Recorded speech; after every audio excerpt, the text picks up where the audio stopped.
Des manifestants se sont rassemblés devant le théâtre Fox de Détroit. Certains étaient des partisans du président Trump, mais la majorité portait des messages qu'ils espéraient que les candidats démocrates entendraient lors du second tour des débats sur les primaires démocrates.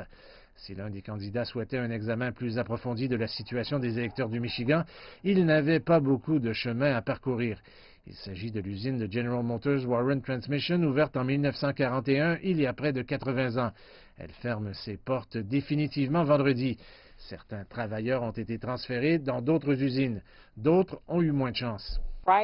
Vendredi est le dernier jour où nous franchirons ces portes de l'autre côté de la rue. Certains de mes membres étaient à leur dernier jour de travail vendredi dernier. Nous avons complété la dernière transmission vers 1h30. C'était très déprimant et déchirant. Certaines personnes travaillent ici depuis plus de 30 ans. Désolé.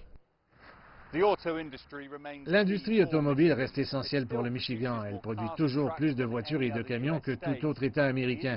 Et l'industrie dans son ensemble est confrontée à des défis importants.